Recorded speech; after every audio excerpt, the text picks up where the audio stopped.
An filɛbagaw ni an lamɛnbagaw an b'aw bɛɛ lajɛlen fo ka aw waleɲuman dɔn komi an y'a fɔ aw ɲɛna cogo min kuranko kɔni a kɛlen don kataba 4 ye bi an ka jamana kɔnɔ a taara ka fɔ dan sabula an y'an to émission na dɔrɔn kuran ye an bila sisan an y'an dɛmɛ an y'a ta cogoya wɛrɛ la sa n'o ye groupe ye an n'a lajɛ n'an sera ka émission kɔni kɛ ni o ye ni Ala n'a kira sɔnna a ma su in na an bɛna na kuma min kan o ye jamana yɛrɛ lakana ko a kuma bɛ ka caya dɔɔni ni waati laban ninnu na baara bɛ ka kɛ nka o bɛɛ n'a ta binkaliw bɛ sen na min ye yɔrɔ caman na kuma tɛ narakaw fɛ dɔgɔkun tɛmɛnen an y'a ye k'a fɔ ko waleya dɔw kɛra yen fɛ kunun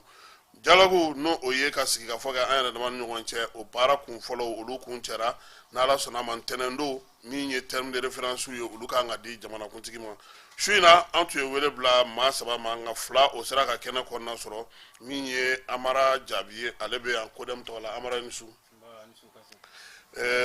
Jérémy Dolo ale bɛ yan CDM tɔgɔ la Collectif pour la défense des militaires Jérémy i ni su Docteur Alaye Bokoum CPM ale ma an ka kɛnɛ kɔnɔna sɔrɔ Amara n'o y'a sɔrɔ waati caman na maaw tun nisɔndiyalenba don ka kɛ ni sɔrɔdasiw u ka wulikajɔ n'u ka baara kɛcogo ye waati laban in na an ɲɛ b'a la k'a fɔ bingali misɛnninw bɛ ka caya yɔrɔw la min ye finitigiw ye u ka fanga bɛ ka bonya nka o bɛɛ n'a ta binkaliw bɛ sen na e yɛrɛ bolo bi basigi yɛrɛ kana lafiya yɛrɛ kana an bɛ se ka mun de kɛ de an ni su Kasim yan'an ka an da don babu la an ka foli b'i ye ani ka équipe bɛɛ lajɛlen an ka foli bɛ maliden bɛɛ lajɛlen an ka foli bɛ an ka armée ye n'o ye faamaw ye dante foli min na i ye kuma min fɔ bi binganiw ni attaquew bɛ ka caya Mali yɔrɔ caman na hali ni a y'a sɔrɔ militaires bɛ ka se sɔrɔ terroristes kan comme an bɛ guerre min na bi a dogolen tɛ mɔgɔ la guerre in ye c'est une guerre asymétrique donc wagati bɛɛ attaquew bɛ se ka kɛ donc mais an kɔni bɛ min fɔ hali bi ka fini an ka finilatigi an ka force armée malienne hali bi moyen dɔ ka fara u ka moyen kan moyen caman sanna ka d'u ma drone bɛ yen o bɛ k'u dɛmɛ baara la mais hali bi an ka gouvernement arabi u ka dɔ fara moyen kan u ka dɔ fara u ka cɛsiri kan arabi parce que lakana ye wagati bɛɛ de ye wagati bɛɛ ni i ɲinɛna dɔrɔn ayiwa terroristes olu b'aw observer de aw bɛ yɔrɔ dɔw bila dɔrɔn o bɛ na attaque kɛ donc an bɛ yɔrɔ min na bi arabi ka an ka armée mɔgɔw fo dante foli min na ayiwa Jérémy aw kɔni bɛ senkɔrɔma dondoli la min ye finitigilakaw ye yalama ɲɛfɔ cogo bɛ aw bolo ni tile fila ninnu waleya ninnu na ani yɔrɔ damadɔ waleya minnu bɛ ka kɛ la wa Kasim n'i ye nin fɛn in jateminɛ attaque fitinin bɛ ka kɛ n bolo olu ye hali bi sécurité domaine kɔnɔna na mɔgɔ b'a fɔ ko n tɛ b'a la mais n tɛ b'a la adamaden ni de bɛ ka to a la o de kama an bɛ ka masquer hali bi peuple ka wuli population ka wuli a y'a fɔ cogo min na guerre asymétrique don n'i ko guerre asymétrique de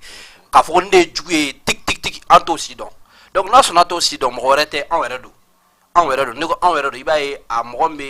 i bɛ ka mɔgɔ mun salen caman ye farafinw don i b'a fɔ an ka mɔgɔ dɔw don donc il faudra que anw mun ye peuple ye anw mun y'a faamu k'a fɔ sécurité de ye fɛn bɛɛ ye an ka mɔgɔw sensibiliser u ka bɔ a kɔnɔ parce que attaque dɔw kɛra banditisme dɔw tɛ théorie ye il faudra que an ka nin différence dɔn attaque misɛnnin bɛ ka kɛ caman ye bandi armés de ye u bɛna an ka dahirimɛ sɔrɔ cogo di n bɛna taa waati filɛ jamana ɲagaminen don caman bɛ ka profiter nin hukumu kɔnɔna na ka taa kojugu kɛ mais an b'a fɔ hali bi terroriste don an b'a fɔ hali bi djihadistes ka sɔrɔ u tɛ mɔgɔ dɔw bɛ yen u sigilen bɛ anw kɔrɔ le fait que état bɛ nin lahala kɔnɔ n bɛna taa nin attaque n bɛna taa sira bande n bɛna nin ko in kɛ o bɛ ka kɛ nin kɔnɔna na donc hali bi an ka peuple sensibiliser an ka population sensibiliser k'a fɔ u ka bɔ nin kɔnɔ an m'an dahirimɛ sɔrɔ k'a sɔrɔ an ma mɔgɔ ni bɔ la k'a sɔrɔ an ma an ka force armée affaiblir donc il faudra que o sensibilisation ka kɛ maliyɛnw bɛɛ ye an ka faamu. Jaabi n'i ye Mali yɛrɛ ta k'a lajɛ jamana kɔrɔnfɛya la an bɛ se k'a fɔ alhamdulilayi baara minnu tun bɛ ka kɛ olu caman ye sen sɔrɔ yɛrɛ i da don a kuma na mais min ye Segu mara Mopti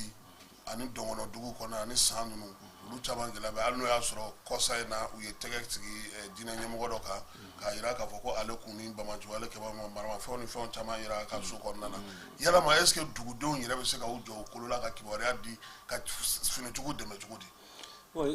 Kassim y'a fɔ cogo min nɔrɔ kɔrɔyan fan fɛ an bɛ ala tanu bi yen fisayara kosɛbɛ mais kɛlɛ in attaque bɛ ka caya centre yan fan ninnu fɛ o tɛ dɔwɛrɛ ye banditisme b'a la gɛlɛya fana b'a la parce que bi bi in na population bɛ yɔrɔ min mɔgɔw tɛ hakilina kelen ye i bɛ dɔ sɔrɔ sisan gɛlɛya b'a sɔrɔ cogoya a tɛ sɔrɔ kɛ hakilina min bɛna a la dɔrɔn n ka bandiya kɛ ou bien n ka taa fara kulu dɔw kan kulu min bɛ wari di yan ka attaquew kɛ parce que caman bɛ yen sisan u b'a fɔ ko bon taa ni min dɔn ni wari hakɛ bɛ d'i ma maintenant gouvernement de kan ka fɛɛrɛ kɛ toujours ka population sensibiliser ka dialogue nati an damaw ni ɲɔgɔn cɛ ka a yir'u la jamana wɛrɛ t'an bolo ni Mali in tɛ n'an tora ka ɲɔgɔn bɔnɛ i b'i tɔɲɔgɔn bɔnɛ a nin na ayiwa e dun aw bɛɛ bɛ jamana kelen de la donc nafa t'o la hali bi gouvernement k'a lajɛ comme dialogue kɛra intermalien dialogue in fisayara kosɛbɛ parce que mɔgɔ wɛrɛ tɛna jamana in bɔ nɔgɔ la n'an yɛrɛ tɛ mais n'an yɛrɛ bɛnna ko an yɛrɛ ka sigi ka fɔ k'an bɛnna ko la ne bolo o ɲɔgɔnna tɛ mais hali bi gɛlɛya de bɛ ka mɔgɔw bila ni attaquew la an k'a lajɛ gouvernement k'a lajɛ parce que bi na ni ye Mali sɔrɔ jateminɛ sɔrɔ binnen don kosɛbɛ fɛn tɛ ka sɔrɔ minnu fana kun bɛ ka baaradaw yɛlɛ olu bɛɛ b'u ka baarada caman bɛ a bɛ ka fermer bi mun de bɛ k'o kɛ donc gɛlɛya caman b'o la comme kuranko b'o la fɛn wɛrɛw b'o la donc fɛɛrɛ de kan ka tigɛ joona secteur privé minnu bɛ jeunes employés olu ka parce que caman bɛ yen sisan u bɛ ka fermer gɛlɛya bolo donc kuranko a source ye kuranko ye donc gouvernement ka fɛɛrɛ tigɛ joona pour que secteur privé bɛ ka affaibli cogo min dɔw kana fara nin kan parce que an bɛ ka taa rythme min na secteur privé mana affaibli ka se yɔrɔ dɔ ma ni entreprise dɔ bɛ o y'a ka entreprise datugu jeune 20 bɛ 40 ou bien jeune 100 bɛ baara kɛ yɔrɔ dɔ la n'o datugura olu bɛna mun de kɛ u tɛna baara wɛrɛ sɔrɔ donc minnu mana kɛ hakilima ye olu bɛ fɛn wɛrɛ ɲini ou bien u bɛ patienter mais minnu kɔrɔtɔra olu bɛ bandiya kɛ ou bien u bɛ taa fara kulu wɛrɛw kan donc bi an bɛ yɔrɔ min c'est urgent vraiment gouvernement ka solution yɛrɛ de ɲini solution immédiate kuranko in na parce que entreprise min bɛ yen bi k'a datuguna ni entreprise 100 ta i b'a sɔrɔ 50 hali n'u ma datugu kɔni 50 in kɔni tɛ activité la voilà. Ayiwa Jérémy an y'a ye k'a fɔ kɛlɛ bolo taabolo ka ca mais min ye naran fanfɛla la a bɛ ɲini ka na kɛ i b'a fɔ ko Bamajo ale kɛbaaw ka ko caman bɛ ka ɲɛ sɔrɔ yen ka kɛ ni ani Moritani dancɛ ye ɲɛfɔ cogo dɔ b'o la wa?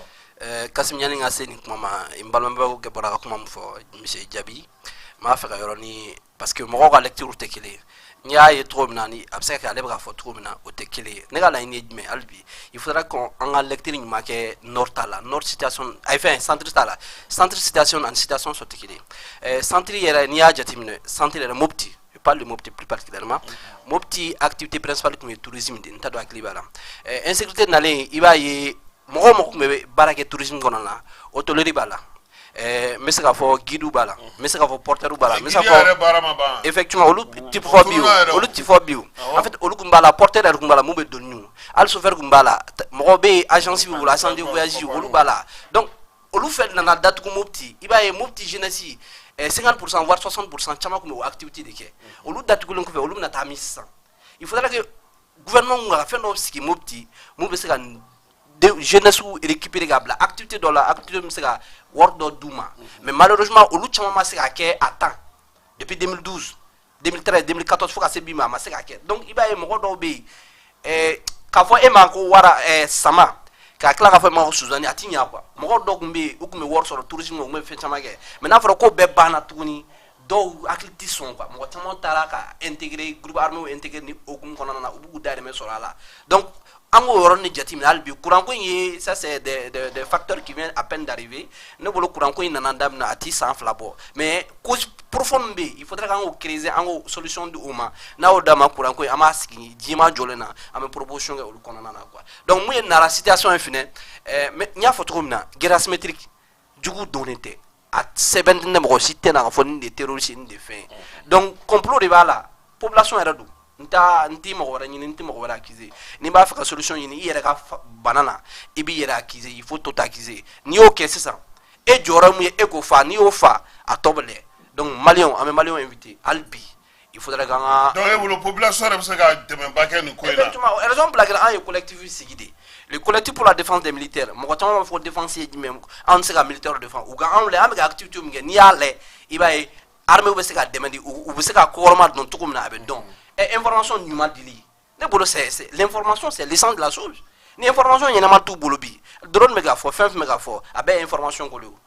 information qualité mais information ne va bien dominer bi donc il faudrait que en mogombi en sigle me to dawla ka fo mogo do bi ou be manana ko do be fe no la mu ba siga lula angolu ou dénoncer ka fo al ni dénoncer ibeta en et dénoncer amena iga so la ka fuye ni fe mba kono mu be ke ina fo arme e fe mare ati beta na ta nyen to na ba o ta lakal donc il faudra que en nyoron le o edmeri population ga seka usama boni koina mali ya onta de jamana wara tambolo ni malinte na e malinto mai na e malito ko restauration na e malito ko wala kama wallahi mikla ganim sa ne mo kileni fo malien be angu teme yani ka fenye ay yoro do fo ko population ga jadi sous dénoncer akadi population ko sobe ka jadi sous dénoncer mais est-ce que armée be ga garantie di population ma bi awa par exemple na ko fali ga ni jigiati voilà e be ka armée te ga armée be ga garantie di population ma bi wa parce que dugu do be lui a préféré ka accord signé jadi sous ni nous lui accord signé jadi sous ba attaque teken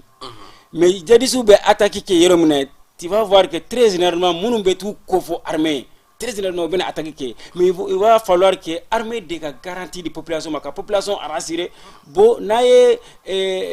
bamba chiuye aba foyer naye foyer mais faut pas armée ben adro ka keleke kata mais olu be u ka sorbe to jombolo parce que o gelia fana be do yo fomene ko olu tsira ko folike ko no soro armée be toy olu koro olu se ka kuma mais ni armée bena kana opération ke kata ko la ni o ka do yire o gelia ba de be va falloir jabi o fo terenga nya famo mais ne olu be erega degré de patriotisme de ne be do fo enfin armée mo be ka keleke bi olu ni fini garantie lentego etka mo famo yoyi ni garantie le mo do be emme a jabi eta bana il faudrait nga jamana nglanga de on dogoni mu be na le mu mana mali on de mana anga jamana nglanga be sino ne be sara ni jamana be fero avec la fine anga ja on re ni ko di be barake anyema almo fem da bi mena foina fem buli ki mitra ata nord la wala garantie dala de moko fo mu sike jena tika garantie et la garantie mena le garantie mega fo il faudra que anga fam arama den ni quoi ala ne ba garantie fo ta garantie dem mege dugutigi u tesara bamna domina sa kuma be fo wallahi ite balokuma kasame domina ni balokuma be fo ite sa kasame il faudra que anga o logique jamana in o de anta anga glan sinon ne kele ni toli ni sera jamana sauver mais Jérémy yoromindo par exemple si ça ni ye moti marata sa dugu munun be yera nulu sengana no kosebe o ye ka damne nya funge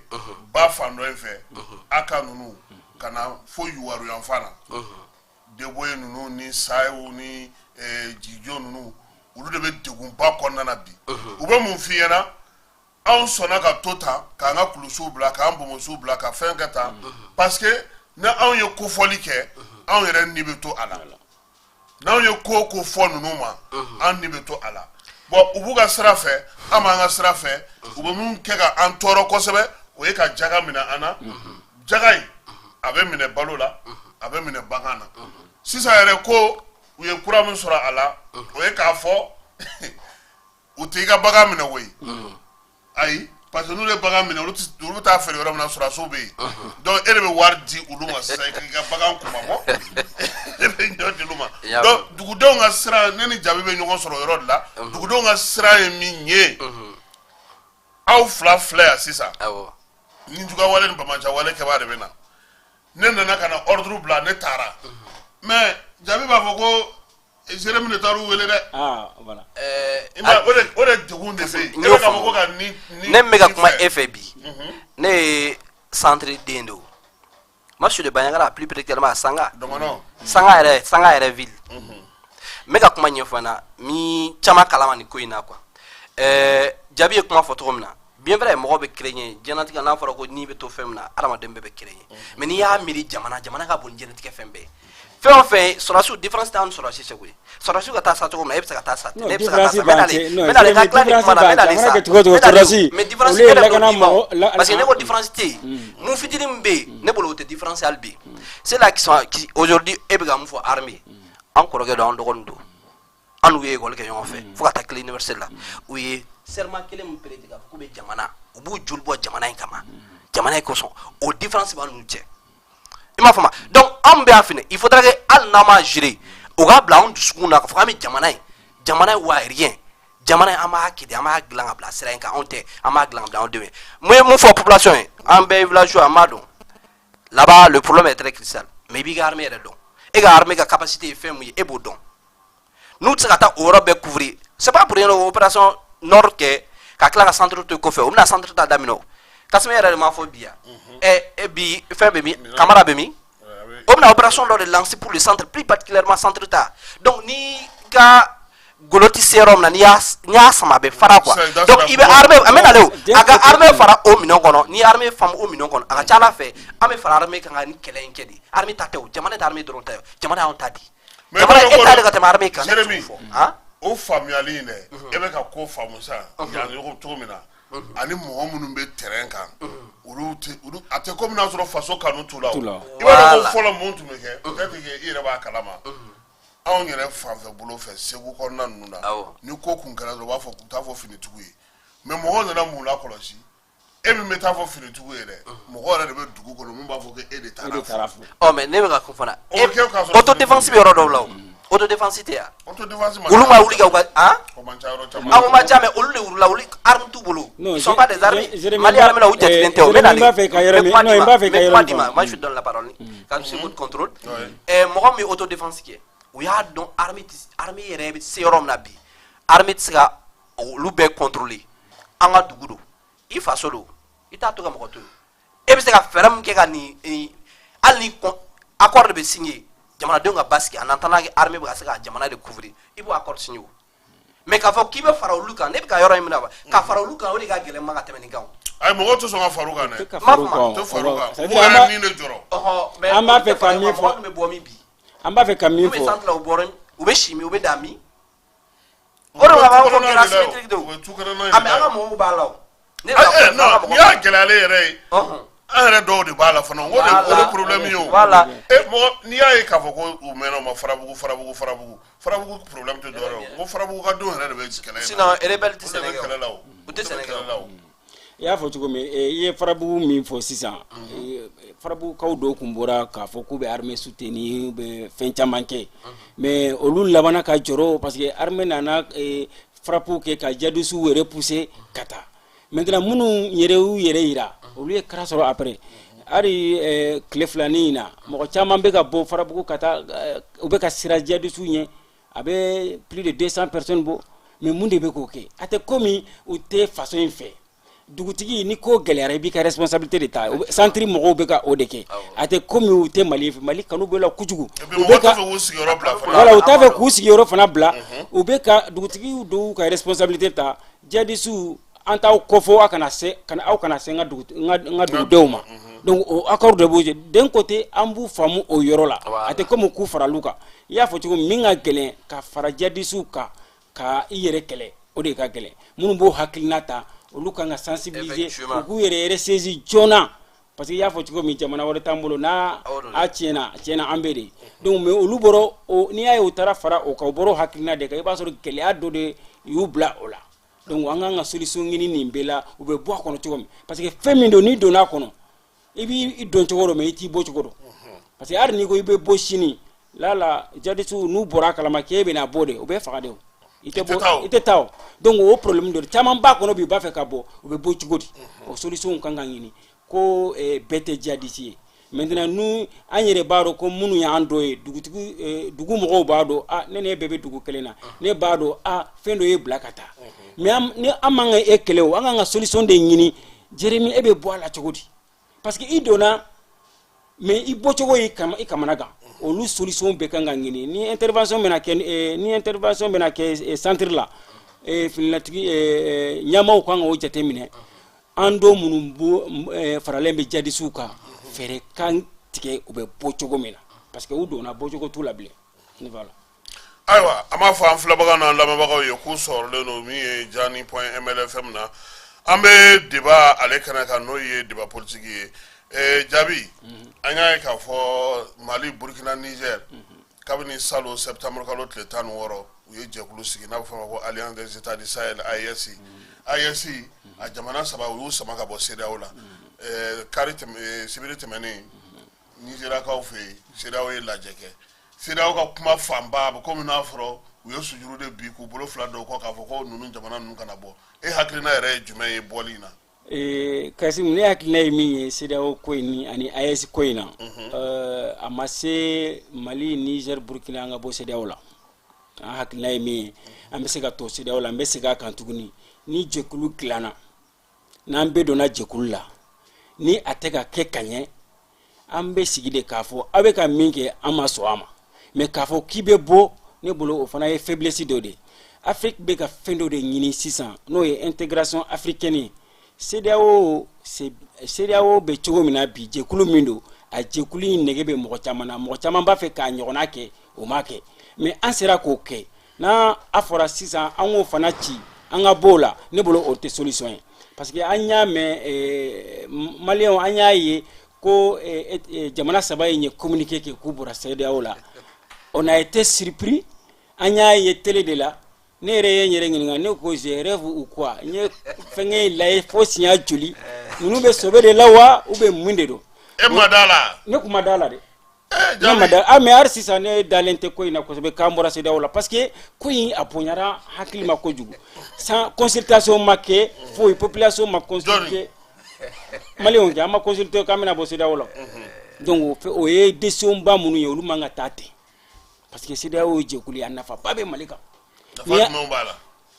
ni maliyɛn bɔra yan sisan ka taa Dakar sisan ni Sénégal différence t'aw cɛ i bɛ circuler cogo min ka di i ye i b'i ka sanniw kɛ i bɛ fɛn caman kɛ i bɛ comme Sénégalais quoi i mana taa Côte d'Ivoire c'est pareil donc o ye fɛn min ye an man ka o bila ko o ka taa an ka bɔ o la ten bon ne bolo AES nafa ye min ye côté sécuritaire ani Burkina ni Mali Niger an bɛ se k'an tɛgɛ di ɲɔgɔn ma parce que Sahel bɛ cogo min na bi an jamana saba in an filɛ ka baara min kɛ yen Liptako Gourma na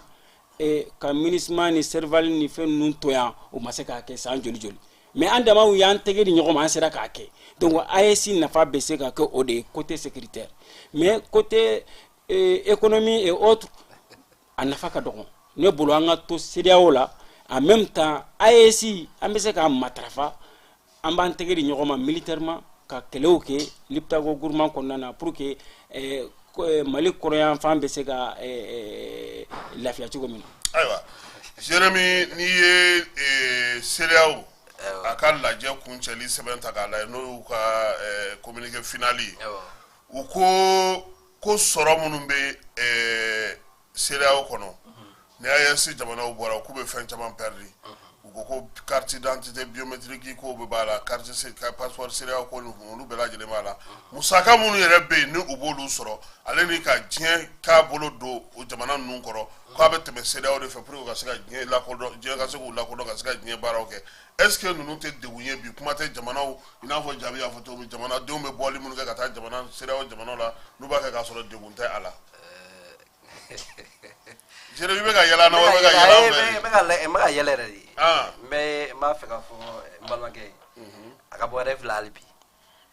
a ka yira ko nin ye c'est un fait quoi. Papier a kɛra ka ban fura foyi t'a la foyi tɛ se ka lasegin bilen nin y'a kelen de ye. Avantage bɛ ka mun fɔ k'an tɛna avantage bénéficier ko n'i y'a sɔrɔ ni développement ni aide bɛ na k'a kan ka tɛmɛ CEDEAO de fɛ anw t'a la o n'anw b'a la de anw ta bɛ d'olu ma maintenant on t'a lancé à deux on t'a tiré à deux le mot on a femme d'or au lieu de réfléchir de même manière qu'en balade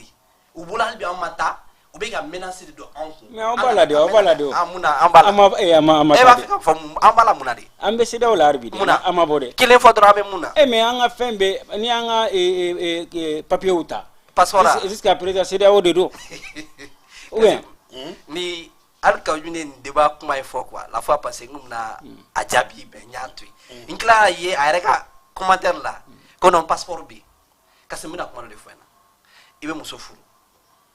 ni musofuru ni ko e a décidé che ni ko eni muso che ka furu sara a furu sara wati damana ma che aka dossier be ke feu aka fini koro do fe feu e me ni dossier do passeport che nfam ye passeport o de o tsaka itso be che ka boka tadi muso mo o lu be bo don nondi muso ta domina ka voka furu sara ka ta domina ni mi no be ta yo feu il faudrait que mon gars réfléchisse ni aucun konana ka fa ko passeport bi o te ko jugu le fait que on ya fo counter là bas ne e a décidé ka ça ne furu sa muso furu kon sara mais iga mi no do ne fe ni o kuma ke ko furu ma sa o sara fe al mi ma kuma taro bi ga fa passeport nu ye konyo mi no mi se nundi dossier furu no olu be mata ko lu karano olu do bien mais amu cheka di anga muso koroma atimere comment exemple ta papier ni mara ça c'est les fruits au fruit nous ambisika olu bla don mais dom na ay papier ga kan bora la olu fruit sera abandonné ali yede musora la yini musoche etiko den atakada ma o yiga fruit do yiga evro do parce que on a evro do on a evre en ya kay on fait do olu don tato donc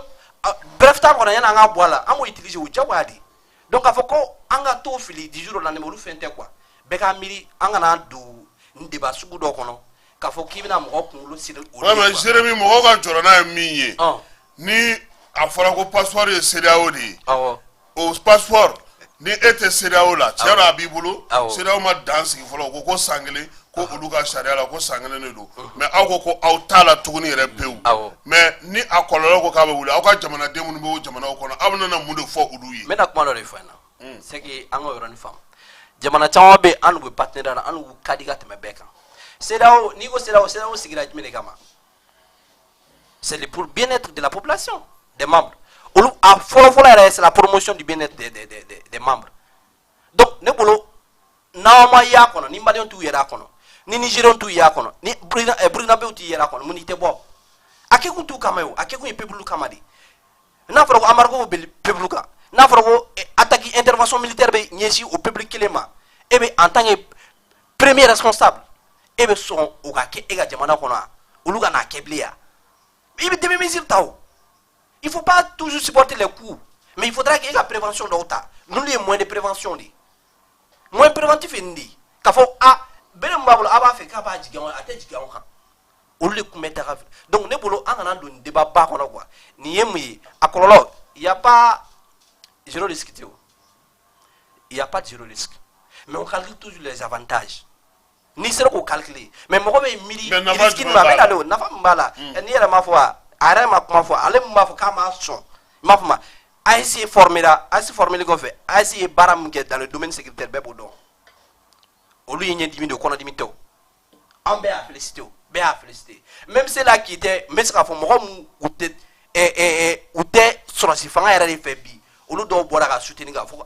olu ye mauvaise lecture de geni ko na ubolo ki dal mu sega récupérer mais ki dal sega récupérer c'est être honnête politiquement mais ne bolo mo ga do wati dola mais kuma do fo jamana glani tita refondation doko jamana glani tita ko do chiliko jamana glani tita chendo ali go iga fini mu flano wala tisi ma wo de tigara ka kalandi mais akalana abna forme di ma abna valeur mu de ma miro la dro ni miro la ibe je iga fini ma toy aka fara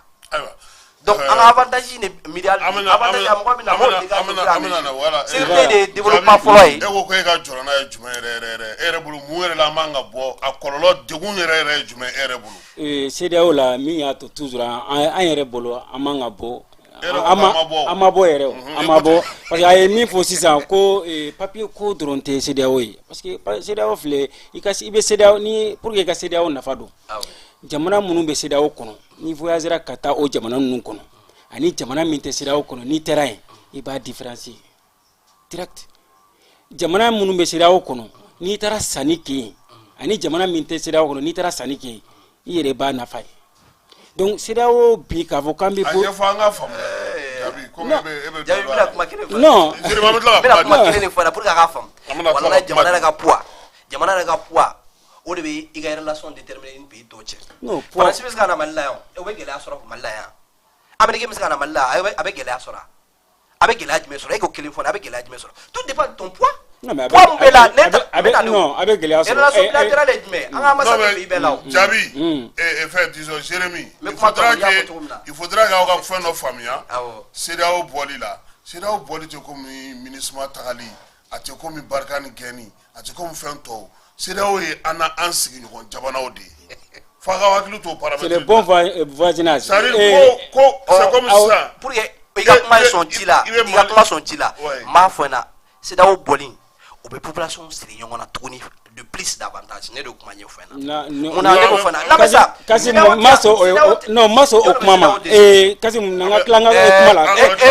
kuma bɛ ne de bolo nanga kila voilà kuma bɛ ne de bolo parce que n'i y'a ye CEDEAO fana ye ni ɲangini ta CEDEAO ma ɲangini ta kun fɛ ten est ce que ka ATT to ye CEDEAO ye Mali ɲangiya ka ATT to ye ATT to ye CEDEAO non est ce que CEDEAO ye embargo kɛ Mali kan CEDEAO ye embargo kɛ Mali kan ni fɛn dɔ de ye o coup d'état de kɛra u y'a yira u la coup d'état yɛrɛ kɔnnen don an yɛrɛ ka constitution kɔnɔ a kɔnnen don CEDEAO yɛrɛ ka textew kɔnɔ donc ni o kɛra CEDEAO b'a ka droit de kɔnɔ ka ɲangini kɛ ka bagabagali kɛ aw ka segin aw kɔ CEDEAO b'a ka rôle de la o parce que mɔgɔw tɛ ka o de faamu u bɛ k'a dɔn mɔgɔw kunna ko CEDEAO y'an jugu ye CEDEAO t'an jugu ye dɛ CEDEAO ma deli ka Mali juguya yɛrɛ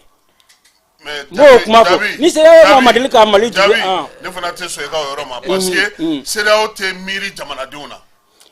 CEDEAO bɛ miiri fanga de la a tɛ miiri jamanadenw na ko fɛn caman bɛ kɛ ni i b'a jateminɛ tuma min na Mali degun bɛ anw kan yan olu CEDEAO kelenw nana yan 2018 u nana u ko ko Mali kana élection organiser ni sariya sɛbɛnko kura ma sigi sen kan i ye jamanaden ko kuma m'o la olu CEDEAO kelenw IBK balani a dɛsɛlen tuma u ye jamanakuntigi 5 bila ka na yan pour que IBK de ka se ka kisi a ka fanga ka kisi mais wagati kelen terroristes ni fɛnw bɛ ka maliyɛnw faga ka école datugu CEDEAO ma fɛɛrɛ foyi tigɛ o yɔrɔ la i filɛ ka yɔrɔ min fɔ sisan ni nin gɛlɛya bɛ CEDEAO kɔnɔ a solution tɛ boli ye o n bɛna ka kuma dɔ yɛrɛ a ye exemple ta min kan ko n'i ko ko i ye i muso furu sa i y'a furu sa i ye décision ta muso furusa o tɛ cɛya ye donc k'a fɔ k'an bɛ bɔ CEDEAO la bi ne bolo cɛya tɛ min bɛ CEDEAO kɔnɔ n'a ma ɲi an kan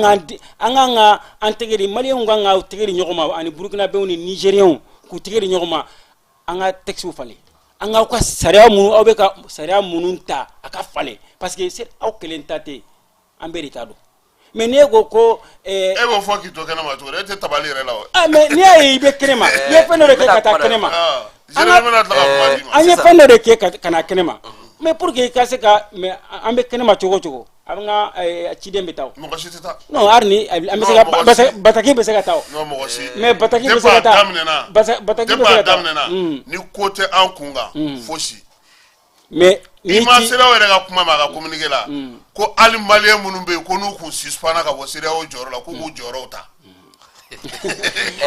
CEDEAO ye fɛn wuli sisan CEDEAO ye sanction wuli Niger kan o kan ka fɔ o ma parce que sanction tɛ fɛn wɛrɛ ye mɔgɔ kana sanction bila minɛn dɔ kɔnɔ parce que sanction n'a kuntagala janyana i b'a sɔrɔ jamana fana min fɔra jamana ye jamana fana ma sɔn o de ma n'i tɛ se ka don jɛkulu la k'i tɛ sɔn jɛkuluw ka textes ma sanction min wulila Niger kan bi an bɛ CEDEAO fɔ a ma maintenant CEDEAO yɛrɛ mɔgɔw b'a dɔn ko u ye erreur kɛ erreur kun b'u ka jɛkulu na u ka kɛtaw erreur kun b'a la u y'o dɔn sisan u ye mun de kɛ u ye dialogue dayɛlɛ k'an ka dialogue mais an ka dialogue c'est le bon moment non u ye erreur de kɛ non u ye erreur kɛ c'est le bon moment Kasim c'est le bon moment an ka dialogue an ka yira CEDEAO la bon n'aw b'a fɛ an ka to CEDEAO la nin bɛ yen nin tɛ bɛn an ma an ka jamana nin tɛ bɛn an ma an ka nin changer an bɛ to a la mais k'a fɔ ko ka bɔ AES nafa kelen min bɛ AES la fɔlɔ o ye an b'an tɛgɛ di ɲɔgɔn ma militairement ka kɛlɛ kɛ sinon k'a fɔ ko nafa sɔrɔ kunda AES la a nafa ka dɔgɔ. Mali, Burkina, Niger, Burkina nafa ba t'anw kan, nafa dɔɔni b'an kan, Niger fana pareil. Burkina nafa b'an kan dɛ. Non, a tɛ comme jamana wɛrɛ jamana tɔw, a tɛ comme Dakar, a tɛ comme Côte d'Ivoire. Olu b'an ka wari de. nafa b'anw de. Non, nafa b'an kan, an ka nafa b'u kan, u nafa b'an kan. Donc ne bolo AES kan ka kɛ dɔrɔn collaboration ka kɛ militairement. U ka to Sénat, mais u ka to CEDEAO kɔnɔ. Ka to CEDEAO kɔnɔ. Et puis AES ko in a ka continuer militairement. A ka sɛmɔ tɔw la quoi. A ka sɛmɔ tɔw la k'a fɔ ko coopération économique tout ça. U kana aviation créer. Aviation ni infrastructure. Bon, infrastructure bɛ se ka kɛ mais olu c'est ne dalen tɛ ko la o tɛ sisan ko ye. Donc fɔlɔ an bɛ yɔrɔ min na sisan donc an ka to CEDEAO la ka AES fana matarafa. Jérémy nafa jumɛn b'a la sisan? An ka kuma ye tile de an bɛ yan émission mɔgɔ kulo b'anw na an kana kuma ten an ka information yɛrɛ di mɔgɔ ma Kasim n'i taara article 4 la les principes fondamentaux CEDEAO traité yɛrɛ de la CEDEAO traité yɛrɛ la o article fɔlɔ mun ye A ye article A petit tiret A article 4 petit tiret A a fɔlɔ yɛrɛ de non agression de a fɔlɔ yɛrɛ quelle qu'en soit agression verbale ou physique ou quelle qu'en soit ou mago de kɛ yɛrɛ de donc n'a fɔra ko vous êtes les responsables k'a bɛ ka pays bɛɛ bɛ ka pays de présenter aw bɛ texte kalan vous êtes familiarisé avec le texte aw bɛ non agression a ɲɛ bolo a bɛ tila ka taa agression bolo da sanction u y'a fɔ mais est-ce que a kɛra wa ko in bɛ bagabagali kɔnɔ de ye aw kana ko in ta k'a fɔ ko non a fɔra mais a ma kɛ o fɛn o fɛn bɛ se k'i kin kana to a k'i nɛmɛ ça c'est trop dangereux pas très dangereux trop dangereux m'o fɔ ye an bɛ fɛ sa i ka nafa fɔ an ɲɛna bɔli in na ne mago b'o de la n bɛ nalen sisan Jabi y'a fɔ k'a ma sɔn kun min na erreur tɛ n bɛ ka ɲɛfɔ ko erreur tɛ quoi c'est la main invisible Adam Smith mɔgɔ b'a fɔ mun na mɔgɔ bɛ a kɔfɛ de mun bɛ CEDEAO gérer CEDEAO tɛ texte kɔnɔ n bɛna kuma kelen na fo conseil kelen m'o d'i ma bi il faut jamais croire à des textes si c'est pas le Saint Coran et la Bible c'est une œuvre humaine et il y a des manquements il y a des lacunes il y a des fɛn caman b'a la ça évolue avec le temps. Raison pour laquelle le texte est révisé au fur et à voilà, mesure. avec révisé. Mais à Bolivie, c'est pas condamné. Voilà, c'est pas condamné. Canal Lemino, voilà, c'est pas condamné. Faiblesse idée. Ne connais pas faiblesse idée. Oui, parce que c'est le moment opportun. Dialogue d'elle, c'est là où on gagne. Non, c'est le moment opportun. Dialogue entre États, on a beaucoup là, on a quoi changer, on a avancé. N'a fɔra k'an bɛ taa voyage la, ka na kɛ bagager, kɛ passager.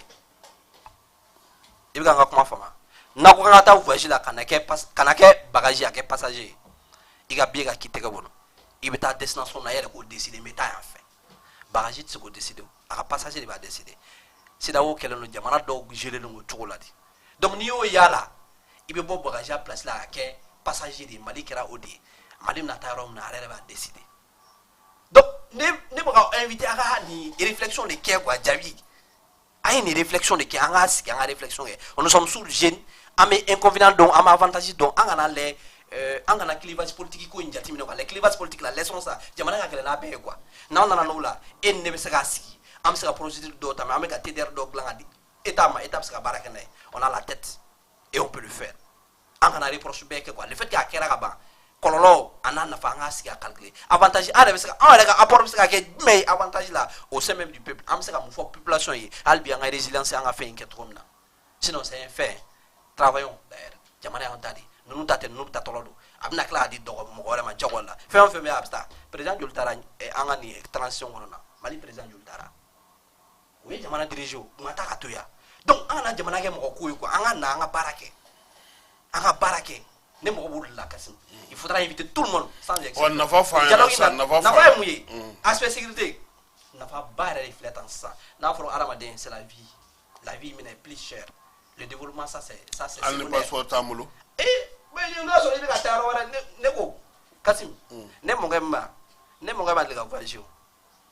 Awɔ sa ye mɔkɛ mɔgɔw balannen de bɛ jamana ninnu kɔnɔ minɛ f'i k'o fana de jateminɛ olu ni kunnasiriw de sigilen don séjour ko bɛna kɛ cogo di papier ko bɛna kɛ cogo di est ce que bi anw ka jamana kɔnɔna na aw minnu bɛ k'a fɔ ko nafa b'a la fɛɛrɛ jumɛn de hali o don y'o de fɔ dɔ ɲɛna premier ministre ne tun ye premier ministre ka kuma ye yan'a tun k'a fɔ ko CEDEAO c'est fini c'est mort non a tun bɛ ɲɛfɔli de kɛ mɔgɔw ye maliyɛn minnu bɛ nin jamana ninnu kɔnɔ u bɛna u ka papiyew sɔrɔ cogo di u bɛna baara kɛ cogo di nafa jumɛn bɛna kɛ pour que u ka se ka lafiya u ka AES bɔra CEDEAO la CEDEAO pays foyi tɛ yen mun ye an ka ambassade gɛn ou bien an ka consulat gɛn a tɛ kɛ o tɛ se k'a gɛn fana ayi o tɛ se k'a gɛn e b'o dɔn kɔni o tɛ se k'a kɛ fana relation bilatérale bɛ yen fɛn bɛɛ bɛ se ka gérer olu fɛ concernant ceux-là qui sont an ka diaspora min bɛ u ka pays la a bɛ se ka gérer o fɛ olu ka mɔgɔ dɔ b'an fɛ o a kɛra cogo cogo bɛɛ ka mɔgɔ bɛ bɛɛ fɛ donc olu ye mun ye an bɛ se ka gérer ɲɔgɔn fɛ an bɛ sigi an tɛ se ka taa Côte d'Ivoire bi an ni Ivoirien ka sigi a kuma maliyɛnw min bɛ Ivoire u kungo la ani Ivoirien min bɛ Mali kungo la mɔgɔ tɛ se ka ban la hali n'u y'a ban peuple bɛna wuli ka ko wɛrɛ kɛ o c'est le cas du Niger et du Nigeria aujourd'hui Hausa yɛrɛ y'a mun fɔ k'olu ye population kelen ils ont la même histoire ko président tɛ se ka na jamana tilali ye o jumɛn de ça c'est des histoires de la colonisation jamana tila ko n maliyɛn bɛɛ tun ye kelen de bien avant ça munna an peuple se ka di ɲɔgɔn ma il faut laisser les textes c'est rien n bɛ ka kuma ye fana texte CEDEAO texte walayi texte mɔgɔ bɛ baara kɛ ni texte bɛ cɛn kan n'an bɛ baara kɛ cɛn kan an ka baara kɛ cɛn kan o de ɲɔgɔn tɛ an bɛ se ka texte wɛrɛ élaborer an bɛ se ka ninnu bɛɛ wele ka na AES la mais mɔgɔw sera n'o fana sɔrɔ ko ta fanfɛla la par exemple sɔrɔ ko la minnu bɛna taa olu na degun sɔrɔ jamana ninnu kɔnɔna oui mais sɔrɔ y'a dɔn an n'u tɛ kelen ye bilen o fɛn o fɛn bɛ dɛmɛ don o y'a dɔn k'an n'u tɛ kelen ye bilen o n'anw ta ye mun ye o bɛ d'anw ma min soit x soit la valeur y soit la valeur an ta bɛ d'an ma an fana tɛna sigi k'a fɔ ko an bɛna tɛgɛ jan on est là c'est vrai fɛn min bɛ se k'a fɔ partenaire bɛ mɔgɔ t'i sɔrɔ d'i ma ten dɔrɔn fɛn bɛ Mali la o de bɛ kɛ sababu ye partenaire bɛ na o sinon a tɛna CEDEAO kama don a tɛna fɔ k'an ka d'u ye o tɛ o an yɛrɛ t'o fɛ dɛ on veut pas ça aujourd'hui on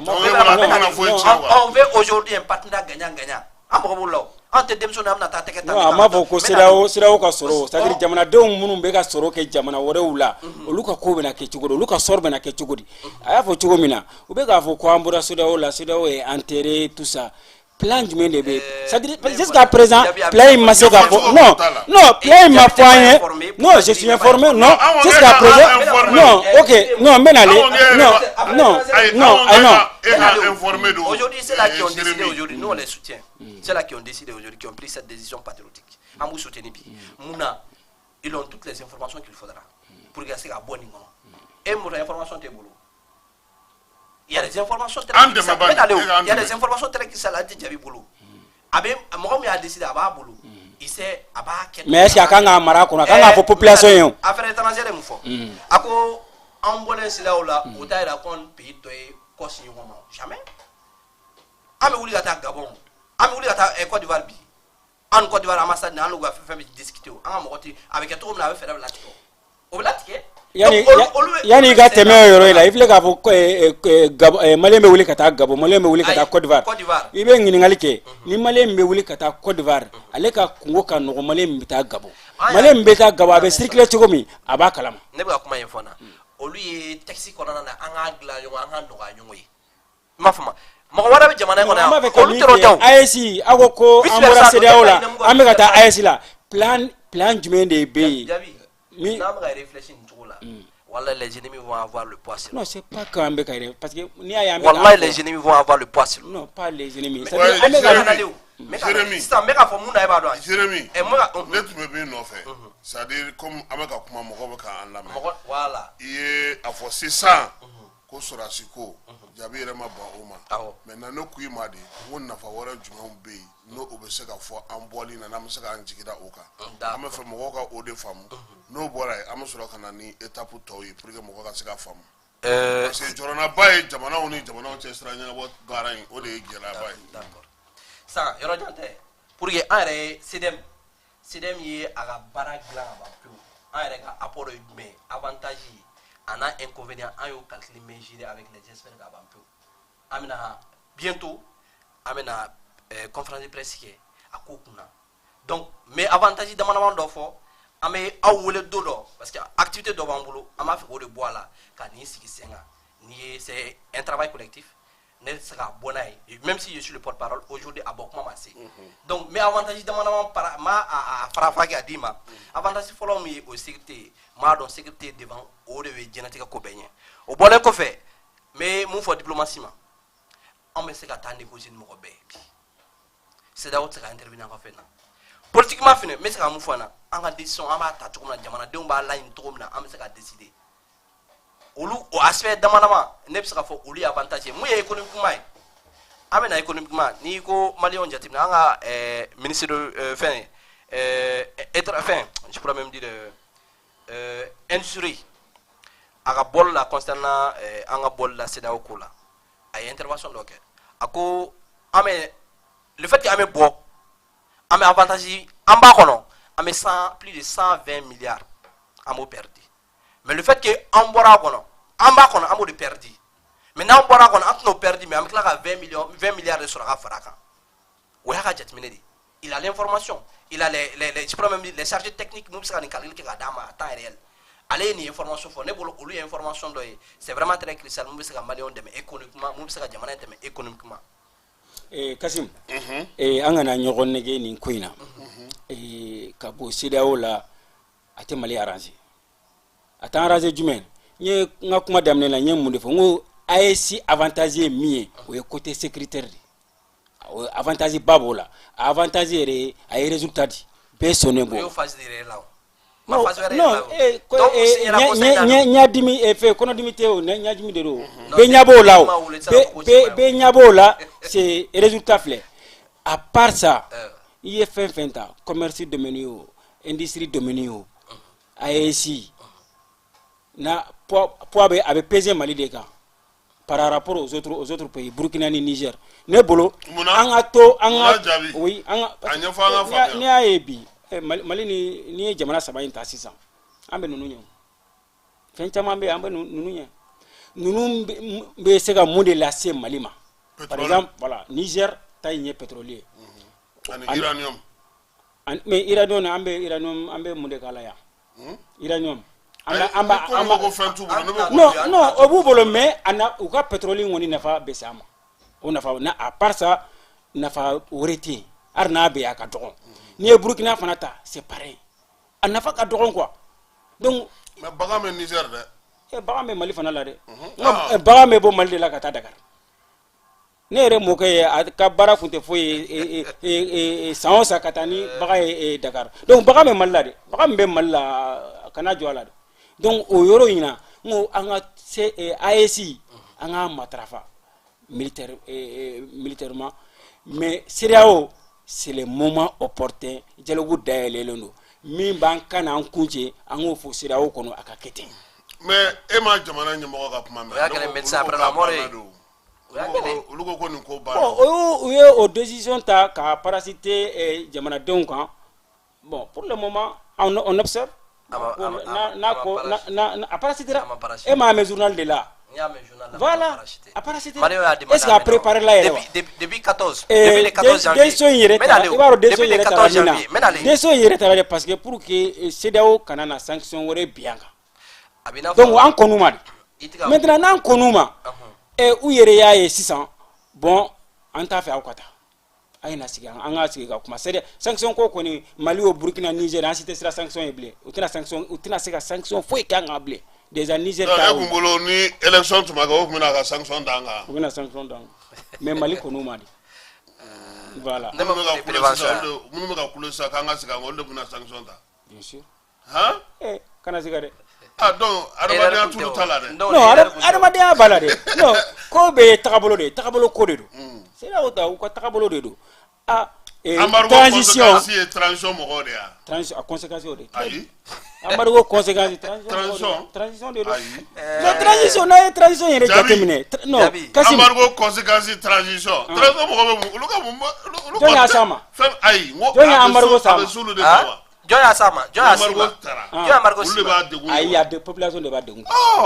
c'est là o sigi kun ye ko population de ka hɛrɛ. Ale y'o sigi kun. Mais minnu fana bɛ décision ta population place la u ye sanction in ta pour que olu de ka hakili sɔrɔ transition ye wagati kunkurunin de ye a ma dabɔ badabada kama k'a fɔ k'a tɛ ban a ma dabɔ o kama n y'o de fɔ plus i bɛ transition dire bɛ janya plus kow bɛ gɛlɛya ka taa fɛ bi na an bɛ yɔrɔ min na bi a tɔ tɛ hali e yɛrɛ filɛ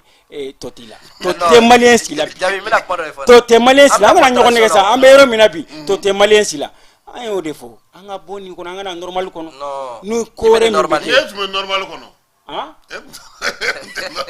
non mais on est normal kono mais est-ce que ama bon normal kono ni bara normal kono fi ka sikana normal e muy bibina mali mo ko mu na bara amna le régime de refondation o est normal o fana juma to o régime kura da amna proposition c'est dem mo proposer de aka po transition parce que o ga transition kele di transition be boala di ama ke régime de refondation di mali on be pare mo de toutes les façons c'est que nous amega mingi en tant que démocrate régime mina jamana baski kura o ma election te ga mais o te régime doya ay non abe ne bolo be jamana baski de ko ay constitution min ta Jérémy ay oui min ta o oui ko ko abe démocratie de ke démocratie ko abta kalata parti politique de be wuli ka fanga nyini ka ta ka bara o de fora abana to ko régime fondation régime donta régime bota ay kasi ibaro kuma yi ibega tourner kuma yi c'est moi ils sont en train vous voulez confisquer le pouvoir non mais ika o fembe o de irao c'est-à-dire aw sona aw ma son élection ya mbeta la voilà donc élection ya mbeta élection ina ka boni kono priorité de rebi élection wallahi mo taga mi famu kasi mbo kuma info jabi politicien te ka fo ko angata élection na tensa c'est-à-dire ambe ka malien menale élection na munale voilà de vous mimbe malien kampi mo te mali population do élection ba afrage afra élection de élection de ça on pour élection élection de la cinéma évident faites une mauvaise lecture de la situation les politiques est quoi non jabi élection afra donc e bolo anga toni kono ay ama fode ama fode le plan min bubulo plan me jombulo sisa mbora ga foni nyena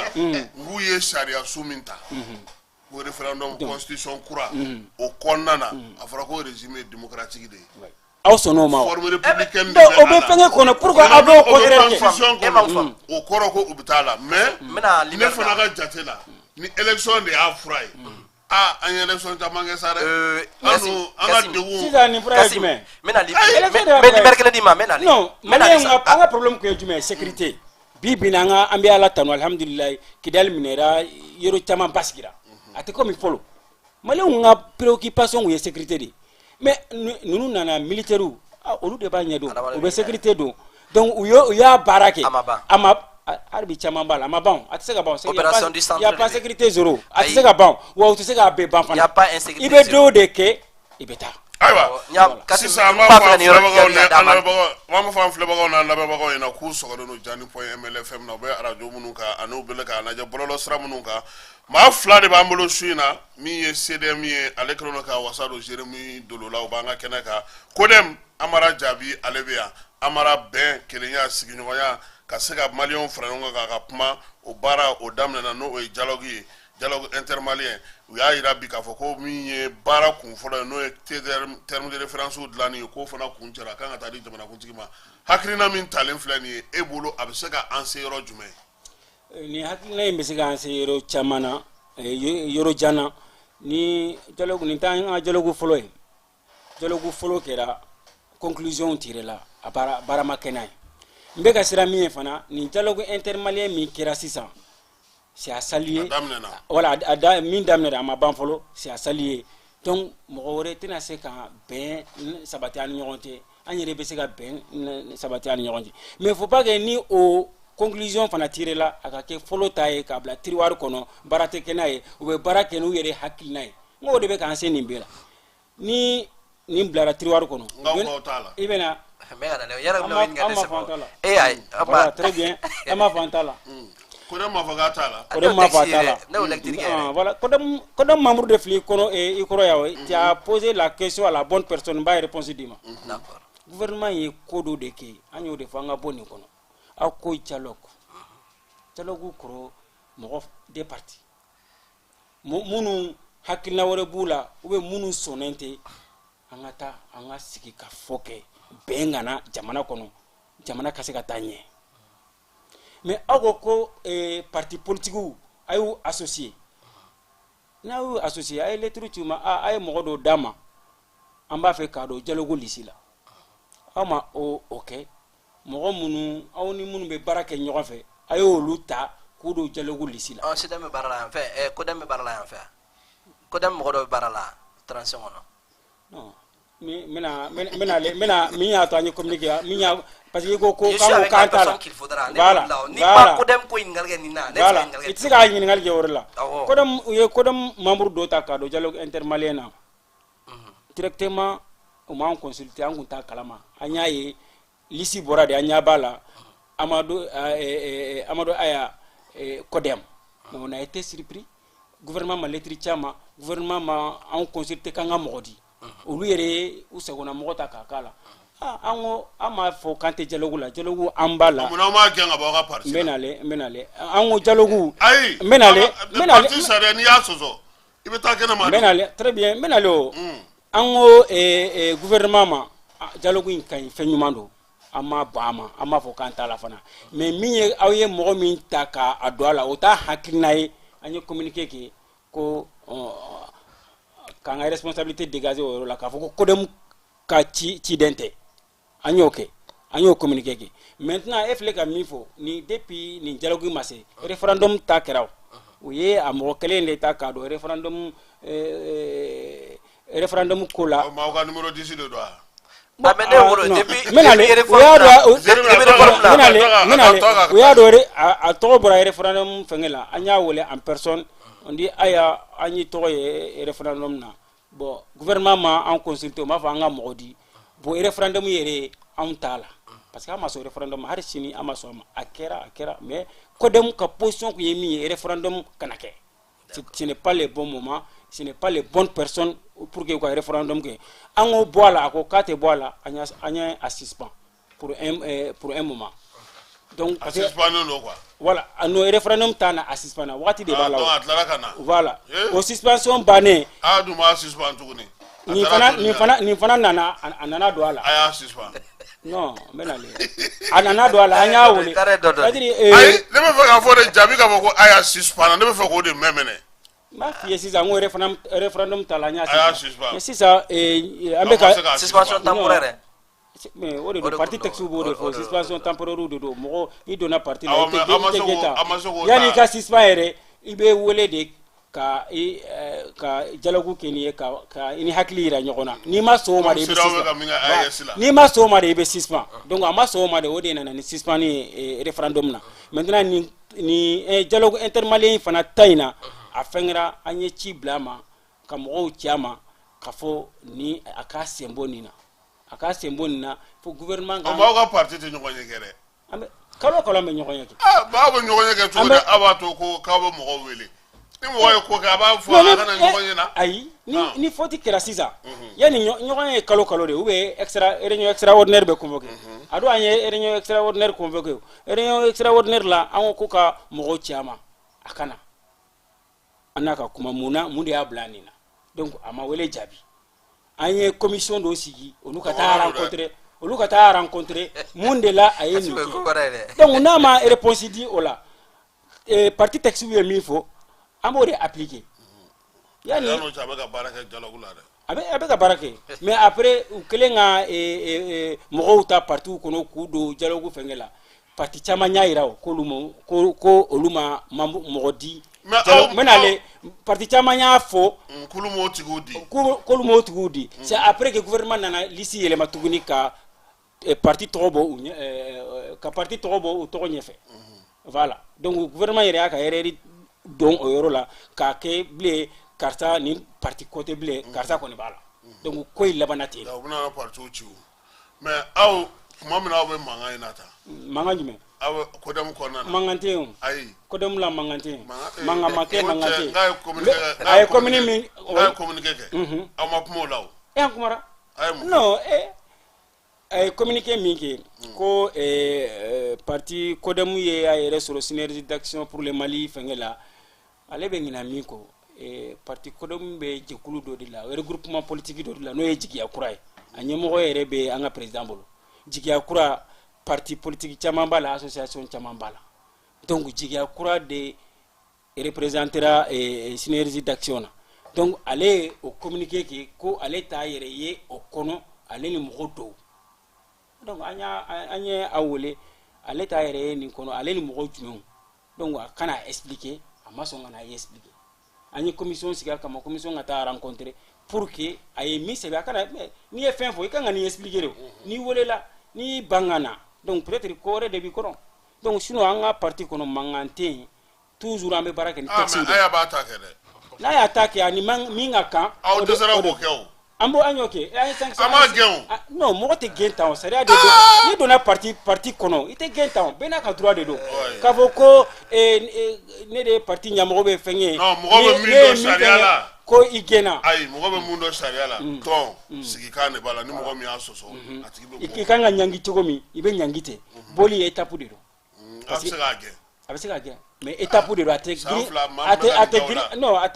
ate gringa gente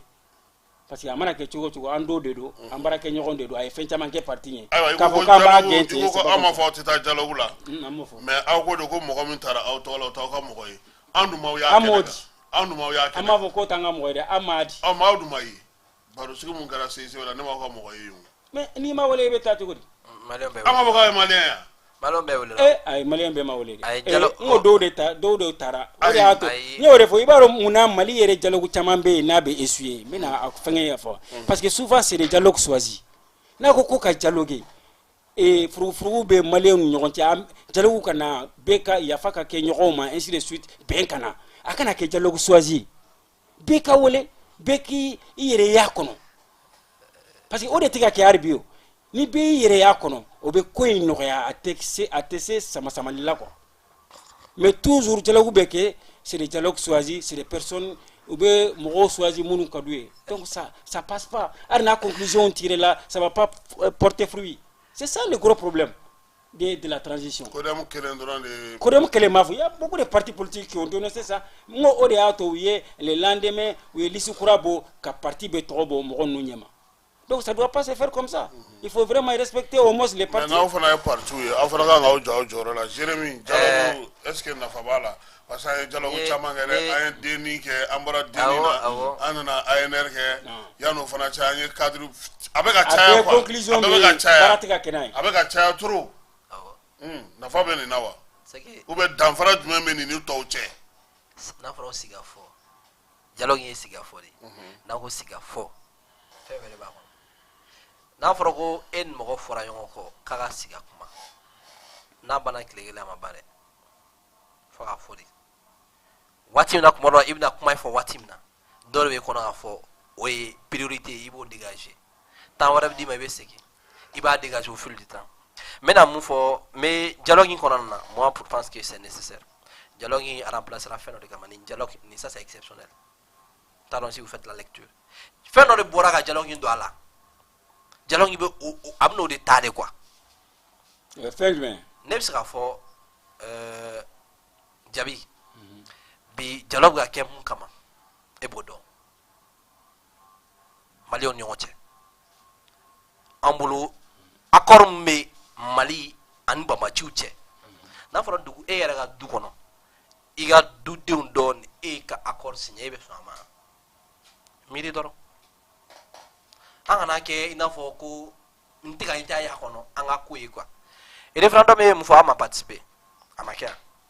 Moi je pense que est comment mon foi ni cohérence avec le discours là et quand il a nena car ça a noni ni qui va faire sidao amiga bo sidao là o te solution yi toi qu'on a glandi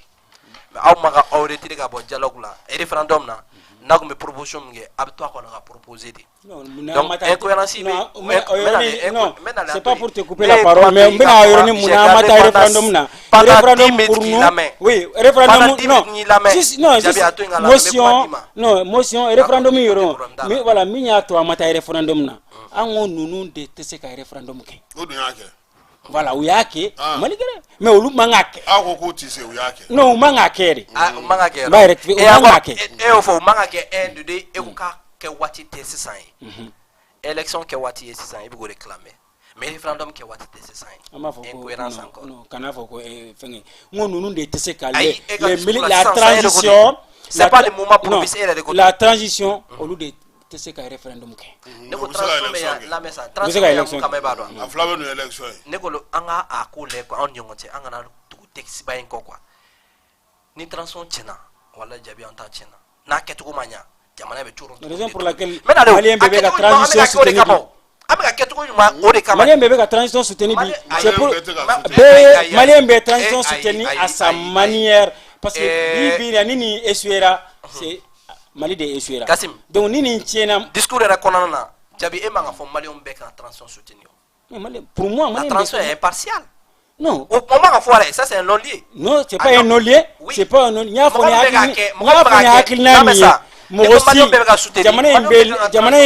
jamana imbel la halami kono. Ni bi yere kalama. Transition nana chogomi. Ita fo kibe la transition contre la fondation mge. Non, ita fo kibe la transition contre la obe kibe que transition opposant. Pour nous opposant de transition na de transition contre la. Mais on doit be de bula transition esrabla faut que mo ko soro ka fo karsa e fen ay esrabla de ay tata nous na fondation mais nous na fondation magacha je te rappelle mais rappelle fitin doki kodem ina na kodem place là kodem e fondation chamage ay post ministériel mga ay fondation chamage éducation na fondation il a été félicité par tout le monde. Oui. Sport là, il a été félicité par tout le monde. Oui. C'est que aka ke exemplaire quoi. Ni mo na fondation clan kama quoi. Na idée ta na kai, il faudra vraiment le féliciter. Mais nda la de, maintenant ça m'a bola. Aya ke wat na fondation tike katoro na tike doka toro de kan. Ay mo éducation on a mais na de. Ay fondation ngeli ko ça. Ay mo chama na bon. Mais les gens ont on n'a jamais dit Kantala. Bo éclairci. On n'a jamais dit Kantala, mais Mohamed d'État. Dialogue intermalien, Kodem n'a jamais dit Koutala. Mais après de Mohamed Taka Douala. Ni o communiquer ta wo kono e ko ka wo kono odi ni titare ngache muna o tita siner d'action nga o kala ngini ejume siner d'action aga la ay la ni mun ko kono on dialogue titaw non, c'est d'action à l'année et c'est ça. Transition sera bannie. Ça doit prendre fin. On doit aller aux élections. C'est d'action à demander au voilà. N'a dialogue de Agana Kuma. Dialogue là, Anteo. Dialogue là, aïe Mohamed d'État. Nous qui lettres adressées Kodemna. Aïe Mohamed Mimeta dialogue là. Aïe Mohamed Mimeta Jabi. Aïe Jabi. Femme ngagno. Ibisi ko gachenya na dia. Ah. Malien là. Il fait femme ngagno ibisi ka gachenya. Ni Kodem mo possible na ma. Ni kuma awele. Awe malien awtara ko fa. Encore aïe parti politique doy. Non mais abe kangina minde ko. Dialogue ngo lisi de kera. Menale lisi mi kera beka posu de tina dama wa ke kanga ninde ke de kanga ninde c'est ça ni ne tara nyere ne to de lisi la posu mende mena dine ma ko ne kanga ni bara de ke parce que u bena reparti de o Kasim e kanga ta mopti de e kanga ni bara ke mopti Aisha no go fina lendi do mo chama ne tara o kunta la o to foi kalamana o tara o do na commission o ma wele fo si on nana ouverture la o clale ya fara ko mo ko classe salon ni ngonche sal temati o tara o si be ko ga barake Jabi mena apport kele mo mais aw be fa kanye aw parti ko ka be fa ka fanga ta ka fanga mara aba da de to nuna anga ni synergie ga la ni amena afoya ya na aforo amena sa ma mesa o daga da aw la ka fo ka be krefe Jabi plot le clé à ma politique de chaise vide politique là mba do mo gomindo men wakati na absaka ke ko do be ka ke sinon furadama atavo ko mo iki yere mine parce que baro ko abaka munu jati oye chadi se ne tarani mo ko tandi ne re lendi do u ko ne ma mo ko mu wele fo ma fo ngaina utara ametla ko mo lure u to ko sebe commission na kata dunga baraka biso banana kan wele ko conclusion be ko ne na ngon ne tsaka yin soro donc ni il faso kodo iti siki ka la jaw ebe ka lisi comme fo oye partout représentant mu taraka do asimi ka 140 na mais malien ne ka ngani baraka voilà ne ba fi ko ron ni mais ayo rectifio no e ko sisa ko aw mata ko parce que aw ma wele ko parce que aw to ko te lisi la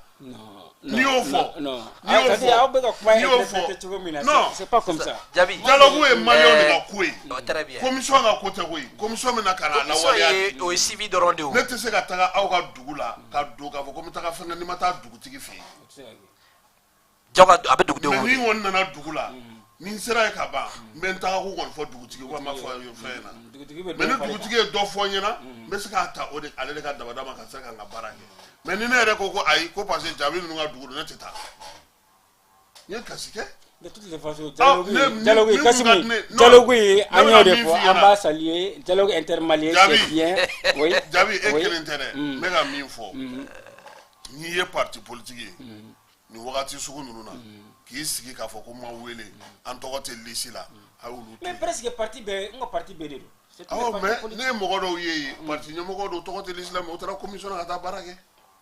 a tɛ ban yɛrɛ. Il faut contribuer à l'édifice. mais on contribue chaque jour à notre manière. parce que n'i y'i sigi donc venir ici pour débattre. Oui, ça c'est la contribution, c'est une contribution. n'i sigi k'i diminen don i ka dimi non ma dimi non parce que bɛɛ n'a ka principe de don il faut que a k'o de faamu. ni tun t'aw ka principe ye o non an ka principe. a tɛ tɛ tile la aw tile kelen ma nin principe in Politique kɛ de 16-8.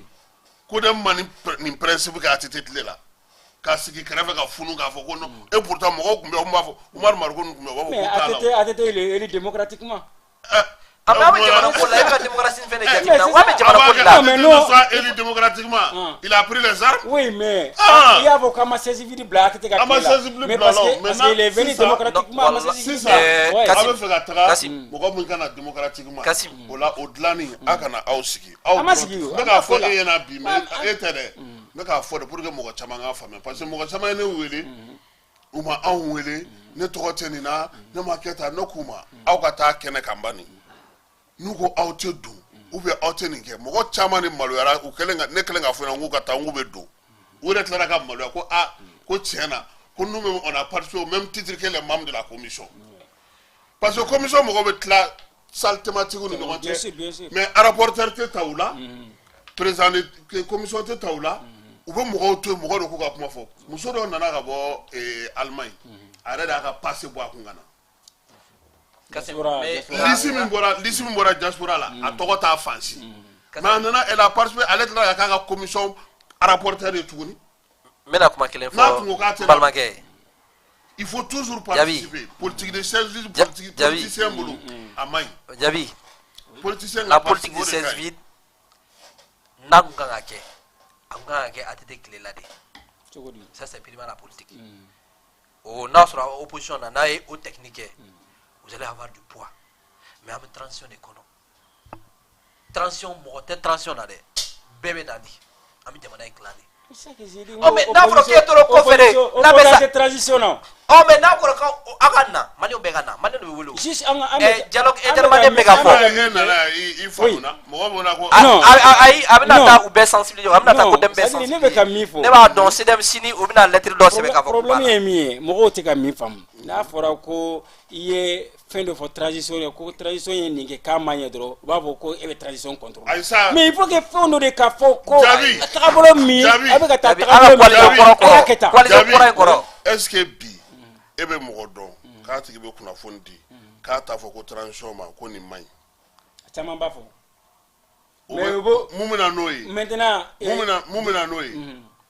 parce que minnu ka baara don olu de bilara a la mais ni mɔgɔ min ka baara tɛ n'aw ko k'aw wolo jalaki ko kunnafoni dira aw fana bagar'u ma dɛ. mais an ka baara don. ayi ne ko de n ko minnu bɛ yen ni olu ka baara tɛ kunnafoni di ye sinon i tɛ kunnafoni dila si ye ko o bɛ kuma dɔgɔkun bɛɛ k'a t'a fɔ fanga ma nin ma ɲi nin ka ɲi o tɛ yen o. caman b'a fɔ. voilà munna parce que fɛn dɔw bɛ yen i kan'i sigi i ka hɔrɔnya kan k'a lajɛ k'i tɛ se k'a fɔ quoi. très bien i bɛ k'an réseau o de la raison pour laquelle n ko CEDEAO n ye CEDEAO ko min fɔ k'an sigi k'a fɔ ko awa chef d'état minnu bɛ yen k'aw bɛ CEDEAO k'a sago ye an ko k'o de banna c'est l'occasion an ka don CEDEAO an ka na CEDEAO la ka dialogue voilà ka ko éclairci k'a fɔ les chefs d'état CEDEAO ma kɛ voilà CEDEAO ma kɛ pour plaire aux chefs d'état mais c'est pour vraiment sécuriser les différentes populations. an ka waati yɛrɛ bɛ ka sama bon maintenant sisan ne bɛ fɛ k'a dɔn assise fɛn n t'a dɔn dialogue intermalien a tɛna na dan Bamakɔ dɔrɔn ma sisan n'u taara papier di jamanakuntigi ma togodala jigiliw bɛna daminɛ aw sen bɛ y'o la wa ou bien halisa b'aw sigi kɛrɛfɛ de k'a fɔ k'aw ma wele. merci pour la question yanni nin dialogue ka na dialogue minnu nana parti kun y'a ka position yira mais parti m'a fɔ mɔgɔ si ye par exemple ne ka yɔrɔ Bafulabe. Bafulabe ka de ya. ne Bafulabe ka de parti m'a fɔ anye parti ngali ke Talari wa wi e be ko fane. Non, pas Goufan. C'est pas Flavien commune même. Commune yɛrɛ kɔnɔna Oui. Maintenant parti m'a fo communiquer ki kana ta dialogue la. A y'a fa be de bi ka yoro kibaruya dɔn. N'a ka ɲi cogo min na. N'a ka ɲi cogo min na a ye ta. Mais aw t'a fɔ ko mɔgɔw ka taa. An m'a fɔ ko mɔgɔ ka taa. I ma ye maintenant o parce que caman ye weleli kɛ an ye o de f'i ye e de b'i ka commune dɔn problème min bɛ yen e de b'a dɔn t'a fɔ dialogue bɛ ka kɛ yɔrɔ min na chef lieu de commune na taa hakilina min b'i la degun min b'aw kan t'a fɔ o y'u cilen dɛ kodɔn ma mɔgɔ si bali k'i kana taa a m'a ka membre si bali k'i kana taa dialogue la dialogue intermalien min bɛ ka kɛ sisan n y'a fɔ n ko kodɔn min ye lettre min bɔ a ma dialogue kɔn a m'a fɔ k'a tɛ dialogue la o a ye fɛn kelen dɔrɔn de fɔ ko transition mɔgɔw ye min ta k'a don lisi la o t'olu ka mɔgɔ ye o t'olu ka a ma sara o la a ma sara o la a y'o dɔrɔn de kɔ mais n'a y'o interpréter cogoya wɛrɛ la o tɛ kodɔn ye dialogue in kɛ kodɔn bɛ dialogue kɛ wagati bɛɛ an damaw ni ɲɔgɔn cɛ dugu wɛrɛw la mais mɔgɔ min bilal'o dialogue kunna aw dalen don a la Ousmane Youssoufi Mayiga est ce que aw dalen don a la Ousmane Youssoufi an dalen b'a la Ousmane Youssoufi a ye fɛn caman kɛ jamana in kɔnɔ Youssoufi c'est la bonne personne n'a ye ni ko in dira ma k'a ka diriger an dalen b'a la parce que a ye acte posé yanni bi cɛ danaya b'a kan maliyɛnw ka danaya b'a kan mankan ye ale t'a la o e b'a dɔn ni bɛɛ choisira o cogo la a labɛn cogo de ma ɲɛ aw bolo a bɛ e b'a dɔn Youssoufi choisir cogo la bɛɛ choisira o cogo la Jérémy sisan dialogue a bɛna na bɔ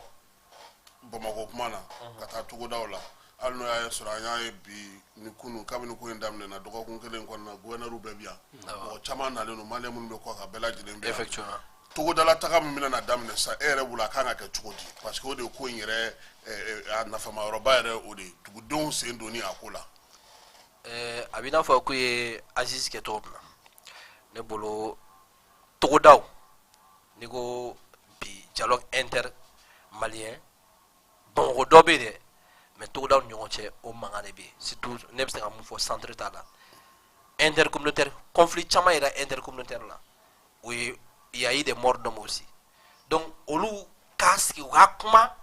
ka kɛlɛ in ban les haches de la guerre la k'u bɛɛ enterrer olu ka gɛlɛn n'a bɛɛ ye sinon Bamakɔ yan an ka kɛlɛ ye bigini papier kuma de o sinon ne nin bɛ intervention na an bigini papier dɔrɔn de sinon an tɛ ɲɔgɔn faga tɛ y'a la o mais i b'a ye burusi kɔnɔna na de ɲɔgɔn faga bɛ y'a la an ka jigin togodaw la ni mɔgɔ o mɔgɔ bɛ se ka kuma mɔgɔ o mɔgɔ bɛ se ka n bɛ se ka fɔ incoloration yira la parce que n'i ko k'i bɛ ka taa kuma mɔgɔ fɛ e mɔgɔ min na a débat diriger il faudra que e yɛrɛ ka identité ka kuma fɔlɔ parce que e ye cogo n'o kɛra fɛn dɔ ye i b'a ye maliyɛn dɔw bɛna faamu i b'a ye côté dɔw b'a faamu ko i nana ninnu fara kan ou bien i nana nin kɛ i nana nin kɛ donc il faudra que mɔgɔ o mɔgɔ choisira u ka priorité fɔlɔ ye mun ye u ka professionnalisme ye o ye impartialité de u ka taa sigi u ka nana Mali ko kama autorité de y'u demander k'a fɔ ko an ka na kuma aw fɛ Mali ka gɛlɛn n'a ko bɛɛ ye a ka bolo di ɲɔgɔn ma fɛn min kɛra o kɛra ka tɛmɛ mais an kana o lɛ anw ye sigiɲɔgɔnw de ye anw jɛra bi tɛ anw faw jɛra bi tɛ u y'u kumakan di ɲɔgɔn ka sigi nin dugu la mais anw bɛ se ka na k'anw tile la n'a fɔra ko nin ko in tiɲɛna tin bɛ anw fɛ ani n bɛ se ka fɔ sinankunya bɛ anw cɛ n'a fɔra k'o tiɲɛna anw kan ka maloya il faudra vraiment rappeler les gens à l'ordre social anw bɛ cogo min na fɔlɔ culturellement socialement u ka mɔgɔw wele an ka kumaw de kan u ka termes occidentaux ninnu u k'u bɛɛ to yen quoi aspect culturel an k'o ta an ka baara kɛ n'o ye même il faudra n'a ni ye ne ɲininka nin dialogue intermalien na pourquoi u ma cousinage ni aspect culturel don a la impliqué a la a b'a la u ka sinsin o de kan hali bi o b'a la u ye dɔw welela culture kama dɔw welela u ka association groupe ethnique kama u welelen olu ka taa yɔrɔ dɔw la parce que olu ka kumakan bɛ impacté dɔw kan ka tɛmɛ dɔw kan il faudra que olu k'u mesure bɛɛ ta ni bibi na bi i ka dɔgɔnɔden wuli k'a ka taa Kidali k'a ka taa kuma a tɛ siran a tɛna malo a ti foyi t'a sɔrɔ quoi hali mɔgɔ t'a suru hali n'i y'a bila ka taa bozo ka yɔrɔ la bi bozo si den foyi t'a k'a b'a suru caman mɔgɔ si tɛna bon foyi t'a sɔrɔ voilà donc ne bolo hali bi an ka baara kɛ olu dɔw ye olu ye valeur dɔw ye valeur culturelle an ka baara kɛ an k'olu bila dialogue la an ka terme fɛn dɔw to yen ne be conseil mun di autorité ma o yoyi ni ala sona dialogue abi nya fene malo be ashi antere anga babu sara kunce ro jabi ni kuma kunce kuma mbi fe voilà kuma kunce mimene fe arbi ambe malien be woli ala reteni dialogue nyokonte kelete ni sika fo ma mimba keleto ba donc arbi malien mi kera mina be ka yafa fendo be kila dondola abe digila mais ni ambego ko jamana de nambego mali de